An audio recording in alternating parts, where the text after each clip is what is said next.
Moving on to our next story, Josiah, you want to jump into this?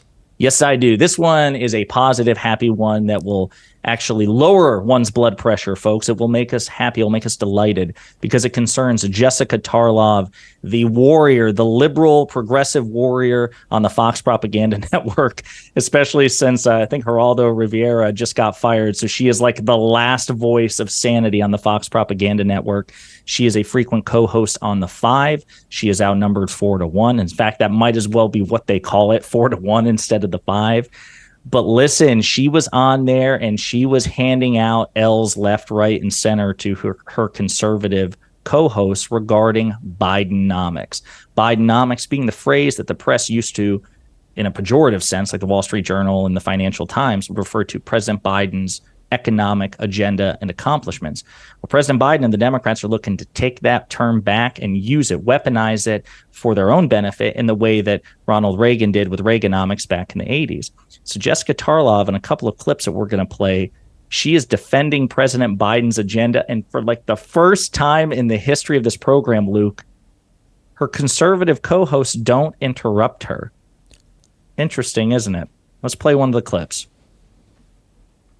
But Joe Biden has a tremendous economic record to run on. There's a nifty chart floating around social media. Everyone should check it out. The U.S. has the highest post-pandemic growth in the G7 and the lowest inflation. So all the countries we compare ourselves to, 13.1 million jobs created. So yes, all the ones that were lost during COVID came back. And then we're gaining jobs at a faster clip than we did under the Trump presidency. 800K in manufacturing. There are articles all over talking about the manufacturing boom. We know unemployment is below 4%. We have 35,000 infrastructure projects. And before you say, oh, you're not going to see a bridge for 20 years or whatever, there are Republican senators humiliating themselves on Twitter now, talking about how excited they are that the broadband is coming to them. $3 billion going on. Tommy Tuberville, I think is how you pronounce it, says like, the broadband's coming, and then Joe Biden gets to, quote, retweet him and say, see you at the groundbreaking, which is what he did to Mitch McConnell. John Cornyn's been doing it, Nancy Mace, Elise Stefanik. These are people who voted against the things that their constituents are now going to get, and they want to take credit, and they don't deserve it for voting against it. 10.5 million new applicants for small business loans in the last 2 years. That's the fastest we've seen that happen over a 2-year period. So, one of my favorites, U.S. consumer confidence, talked about that. It's at a 17-month high. I'm not saying that the right track. From where? I thought you were going to say 17-year. From where? From COVID. You think COVID didn't? Well, but it does matter when you say that he doesn't have stuff to run on. It's just not true. I'm not. Don't you love it, Luke? Don't you love it? I do. Man. What do you think? It's interesting. As you said, really glad they stayed quiet, because sometimes we know the points that she's trying to make and we know that they're correct and should impact the audience. But the co-hosts almost strategically seem to all jump in often enough where if you're not familiar with the stats she's citing, you can't really coherently understand exactly the point she's making. But they were speechless because there's nothing to argue with there, and she's just laying out facts, and maybe they're learning a little bit. And it's something you and I have talked a whole lot about. It's not to say that there isn't real pain in our economy and the underlying problems don't still exist that we need to, as progressives, we often strive to address day after day.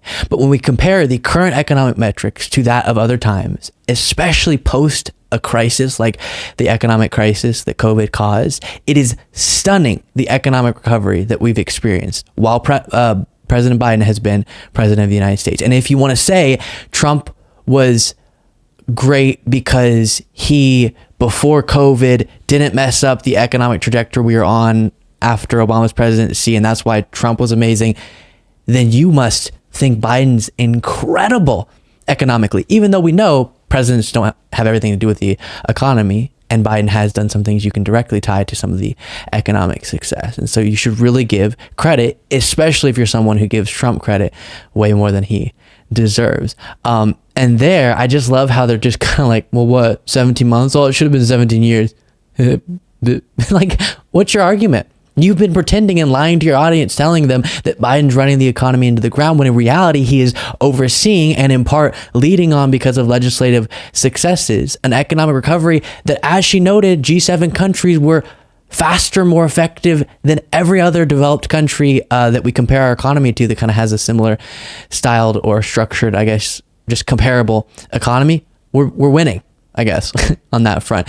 And also historically, when you compare this economic recovery to after other crises, way more effective. But that gets ignored even by some people on the left. Yeah, so this is so...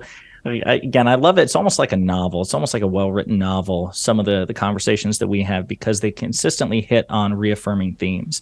And, I hope nobody in the audience is displeased by that, because the fact of the matter is these things can't just be mentioned once and then set aside for days, weeks, months, or whatever. We have to constantly reiterate this, because every day is a political battle. Right now, the perception in the United States, right or wrong, and it's wrong, by the way, it's wrong, is that the Republican Party is better on fiscal and economic issues than Democrats, even though the data is overwhelmingly clear that based on every metric you care about, jobs, GDP growth, average stock performance, wealth gap, unemployment, all the things, Democratic administrations simply are better stewards of the economy than Republicans. Part of the reason that this is the case is because facts don't speak for themselves. They simply don't. And memories are fungible, right? We see it all the time. This is not exclusive to the American public. This is just the public writ large, because they have other responsibilities, other distractions, other interests. When you have a slick propaganda network like Fox, like the Republican Party, like the modern conservative movement, since at least the Reagan years, telling you again and again and again in no uncertain terms that when the Democrats in office, the economy sucks, and when a Republican's in office, the economy is great. Of course, people can be gaslit. Millions upon millions upon millions of people can be gaslit. And then when you combine it with the fact that, as Luke said, under every president, there are genuine economic harms. There are genuine economic considerations. All of that is true. So Fox is able to cleverly combine the propaganda and exploit the legitimate instances of economic harm to weave this narrative. And what have Democrats done? I think Democrats have wrongly taken the approach, and their surrogates, that facts speak for themselves. Well, if, under President Clinton, President Obama, and President Biden, if we clean up the messes left by Republican administrations, the facts will be there and the perception will follow. No, absolutely not. Simon Rosenberg, who is an ex-Clinton operative, I'm a huge fan of his. He was one of the few that predicted that the red wave in the November 2022 midterms would not manifest. He has been saying this for years now. He's been saying Democrats have to brag and have to remind people about their economic accomplishments. That's how you fight this. And to your point, Luke, about the one time they did interrupt, that entire monologue was at the very end. And again, it says something that she was able to get a word out edgewise, because they waited at the very end and they mocked the fact that Biden was able to make progress with consumer confidence. So it's an improvement over 17 months. Why not 17 years? 17 months is still an improvement, and especially when you're telling people that the economy is getting worse. That's the Fox narrative, that not only is the economy bad under Biden, it's getting progressively worse. And when Tarlov says, hey, listen, it's not a 17-year high, but it's a 17-month high, we're starting to reverse course, they scoff and they mock. They are rooting for this man to fail, even at the expense of the American people, including their own viewers and their own constituents. It's disgusting. Absolutely. And often this is done on Fox News. They'll point to public polling, opinion polls, and say, see, this is why we're correct, as they're convincing people of the narrative that will then be polled. So a good example is on the election. Sometimes politicians like Marjorie Greene and stuff will say, it's okay for me to believe the election was stolen because a lot of my voters do, because you and others convinced them of it. What are you talking about? Same thing with Fox News here. I was watching a lot of the coverage from a number of right-wing networks about the really good numbers we've seen economically, especially the recent adjustment to the Q1 numbers. And they'll go, yeah, well, that doesn't matter, because look at people's feelings and how they're opinionated on this. Look at the polls on how people feel about the economy, and people will say they don't approve of Biden's handling of the economy. I wonder why that is, as you're saying that on the air, as you're pushing that narrative, because no, facts don't speak for themselves. Perception does matter. Perception is reality. And that's what we're dealing with right now, where again, it's not to say the higher prices we're dealing with because of post-pandemic inflation doesn't hurt. It does. And there aren't all these other economic pains. It's to say that if you're judging Biden's record within the context of what he could do, he did a heck of a good job. Yes. Luke just took us to church, everybody. That was Pastor Luke spitting from the pulpit. I mean, no, it's funny. The election thing is a great example because it's also like an Ouroboros. It's like a feedback loop. It constantly feeds itself.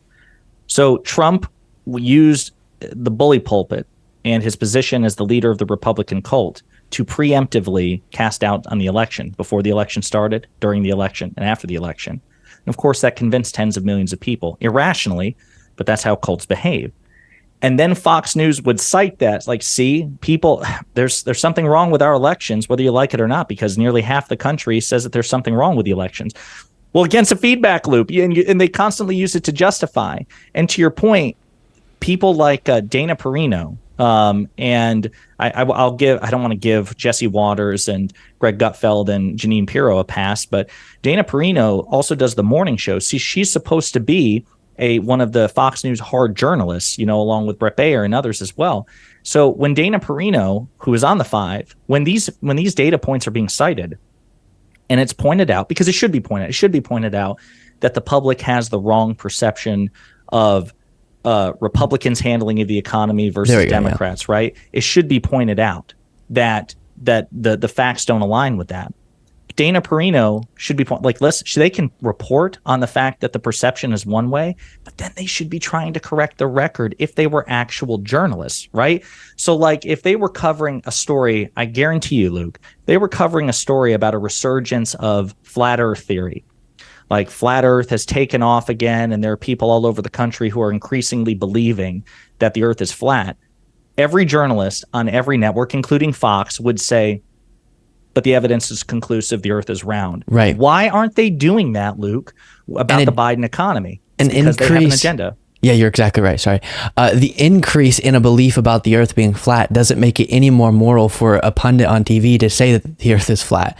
And the other thing that is just so aggravating is everyone, right, left, and center, gives Trump a pass, almost everyone, for the economic disaster that was caused while he was president. And I've said, and I'm willing to more than Josiah is, accept the fact that COVID was going to cause an economic downturn. I'm not saying all the jobs lost were because of Trump. Of course not. But then a gargantuous sum of those people don't give Biden any of that same flexibility. They don't say, oh, wait, inflation is worse in all of the other G7 countries than it is in this country. Clearly, the pandemic and the economic situation that caused is the reason for inflation. And Biden's not making it worse in this country than it is sort of having to be because of that reality. But then the other aspect is that's kind of one of the asymmetry of expectations we talk about a lot. You've termed that or coined that term for me. Trademark. Yeah, absolutely. And another example of this is when economic indicators are looking up or are doing better. When it's a Republican, maybe because they push the narrative and then the mainstream media reports on them pushing the narrative. But there was that one example we talked about previously of the Associated Press and the headline of the exact same, unemployment number? Under Trump being reported on by the AP, which is, I'm not saying they're at all center right. No, they're really good journalists and a really good publication. But just the way we think about American politics even makes the Associated Press report on the Trump low unemployment numbers as an incredible positive feat for Trump. And then, but Biden, I don't know. I don't remember the figure was of the like title. 4% unemployment, Luke. And when the Associated Press reported it, this was pre-COVID, by the way, right? So this was when Trump was able to take advantage of the Obama era economic trajectories. Well, once it continued to squeak a little bit lower and lower, and it was like 4.5%, the Associated Press was like, surprising Trump administration accomplishment, 4 point something percent unemployment. Like the headline, the lead was relatively positive. Then when Joe Biden gets elected and he gets the unemployment rate from like 6 or 7% down to 4 point something percent, the same figure. It was like, Biden administration experiences disappointment in unemployment rate. And it's like, it's the same figure. Right. The only difference is who's in the White House. And so I agree with you. The Associated Press, Reuters, and others like them, I don't think that they're conservative outlets. I don't think they're ideologues, but I think even they have internalized. Like we have even. Yes, we're guilty of it. This is something I fight back. I try to religiously fight back against because that makes me part of the problem, even to some extent. We have to grade Republicans and Democrats, if we're being rational and fair, by the same standards on the same level. And Republicans do not want you to do that, because if that's the metric, they will lose every time. We were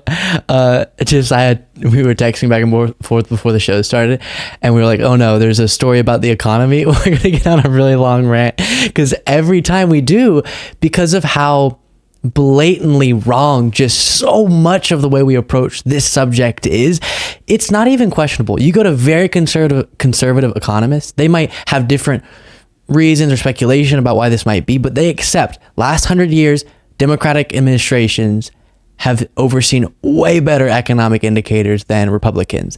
And I would say, I don't know the number, but a small number of Americans know that. Most of them would initially react like, wait, no, really?